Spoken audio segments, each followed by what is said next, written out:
Most stories require a balance between exposition, description, and dialogue, because these three aspects of your story go a long way in controlling your pace.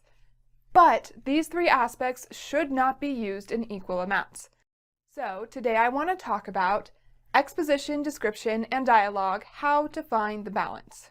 Dialogue is used to show character interactions, description shows what's happening in your story, and exposition summarizes things your readers need to know but don't want to see in scene. A major part in understanding the balance of these three things is knowing when to use exposition, description, and dialogue. This is Ignited Ink Writing, a channel dedicated to helping authors like you transform your writing so it lingers with your readers, because writing that lingers gets remembered and recommended to others. I'm Caitlin Burvey, editor and writer. Let's start with when to use dialogue. Is more than one character present in your scene? Then you likely need dialogue. This doesn't always have to be speech, sometimes it's body language, but more often than not they are talking to each other. What characters say to each other reveals how they are related, what their relationship is like, whether or not they trust each other, if one of them is lying, if one of them is hiding something, and more. Dialogue is often where readers get a sense of your character's true motivation. Here's an example of dialogue. "Hands up, big bad robber," says Jimmy. "James Allen Vase, you put that down right now," Nana Vase orders. From these two lines of dialogue, we know Jimmy wants to keep playing and Nana Vase doesn't. But we also get a sense of how old they are, what their relationship is like, and who's in charge. Readers can also see how each character is feeling. We get all of this just from a couple lines of dialogue. That's why dialogue is so important in your story. Another reason you want to include plenty of dialogue is it creates white space on the page. Each time a new character speaks, a new paragraph should be started. This means that you often have a lot of short, simple paragraphs when you're writing dialogue. This creates white space on the page, which gives the reader's eyes a break, and it gives the illusion of a faster pace because they're turning the page more often. Pages of dense, long paragraphs are mentally exhausting. Dialogue breaks that up. Because dialogue creates white space, it's a good idea to look for a roughly equal balance between dialogue and description. So next let's talk about when to use description. Description immerses your reader in your story, so the ideal times to read it are in scenes and moments you want your reader to experience. Think about scenes where your characters are deepening, your plot is advancing, or your world is being built. These are times when your reader wants to experience those events. Use description to bring out the details that impact your story, and know that description, good quality description, is what transports your reader from their armchair to your story. Here's an example of description that focuses on the important details. Nana Vase doesn't actually stomp into the living room, but her presence has a way of thundering into a space when she's irked. Her mouth thins to a pink lipsticked line, and her hands move to her padded hips. In this moment, the reader doesn't need every nuance of Nana Vase's description. Instead, they get to focus on the parts of her description that are showing more than just what she looks like. Her thin lips pressed into a line and her hands on her hips are showing how she's feeling. She's irked, she's angry, she's annoyed. That is more important than a whole page of her physical description. Spend your time in words on the details like this that are impacting what's happening in your story. Description tends to create large blocks of text, which can be off-putting if it's done too much. One way to avoid that feeling is to focus on these important details. So make sure your descriptions are doing more than one thing. They're not just painting a picture, they're also bringing that picture to life. Now that we've covered dialogue and description, let's talk about when to use exposition. Exposition tells instead of shows, so of the three aspects of writing, it should be used the least often. Exposition is a way for you to quickly summarize information your reader needs to know, but they don't necessarily need to see happen. Here's an example of a line of exposition. Ever since I moved in with Nana Vase 3 years ago, I've spent most of my time in the living room. The reader doesn't need to witness this character moving in or spending a lot of time in the living room. All they need is to know that this is where the character usually is in order to understand this story and this moment. That's why this is a good place to use exposition instead of description or dialogue. Some of the best times to use exposition are when you're trying to get your character from point A to point B, but you don't necessarily need or want to show that journey.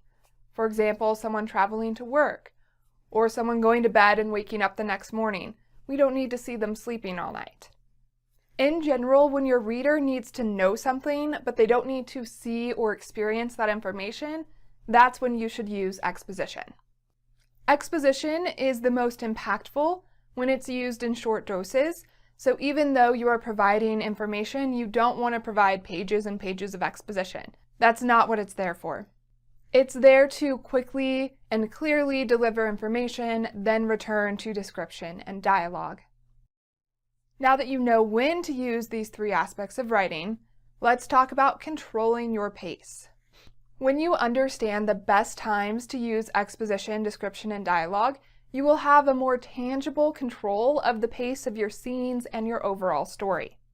So let's talk about how you can use each of these to control pace. Dialogue speeds up the pace of your story when you have characters who are interacting and going back and forth a lot.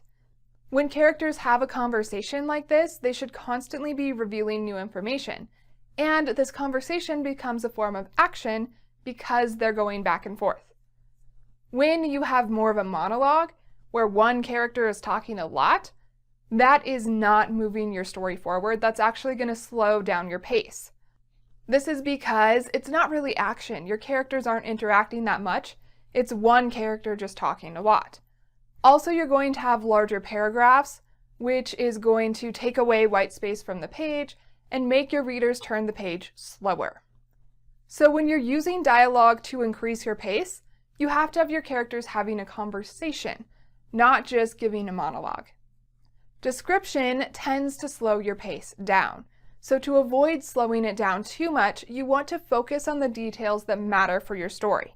When it comes to description, what you're describing matters more to the pace than how you're describing it. So if you're going off on a tangent about what this building looks like, but your characters aren't going to enter into that building, that's going to slow down the pace of your story a lot. But if you're describing this building that your characters are about to spend a lot of time in, that's not going to slow the pace of your story as much. Also, think about using shorter paragraphs in description to help keep your story moving. Small amounts of exposition delivering information your reader needs keeps your story moving, because this is information your reader doesn't want to see in scene through description and dialogue. That would slow it down, so you're going to use a couple lines of exposition instead. When exposition does not keep your story moving is when you use too much of it. More often than not, showing is better than telling. Exposition is telling. So when you use too much exposition, it's like you're summarizing your story instead of actually telling it. So use exposition in small tidbits instead of large chunks. That's how you can use these three aspects to better control the pace of your story. Next, I'd like to cover an editor's advice on how to use exposition, description, and dialogue for pace. Most of today's modern readers like a fast-paced story, but that doesn't mean that every scene and every moment has to be fast-paced. You can have some chapters that are slower and some that are faster. And that balance is another thing you're going to have to work with. This balance is partially going to depend on your story and the type of story you're telling. Thrillers have a faster pace than literary fiction. So be aware of what type of pace your reader is expecting and wanting. Then use exposition, description, and dialogue to help you achieve that pace. Regardless of whether you're attempting a fast-paced story or a slow-paced one, it needs to constantly be moving forward. When a story starts to feel stagnant is when readers become bored and they skip ahead or they stop reading altogether. So make sure you're still moving the story forward even in those slower paced sections. Generally, the ideal balance between these three aspects of writing is roughly equal amounts of dialogue and description and limited amounts of exposition. One way to know if you're doing this is to quickly flip through the pages of your story and just eyeball how much white space there is from dialogue and how much dense text there is from description and exposition. That will give you a good sense of where your balance is at the moment. If you find you're struggling with pace, pull out some books from your favorite authors and flip through their pages. See what balance they strike, and then ask yourself how you can apply that balance to your own writing. What is the ideal balance of exposition, description, and dialogue in your opinion, and why? Share that in the comments below.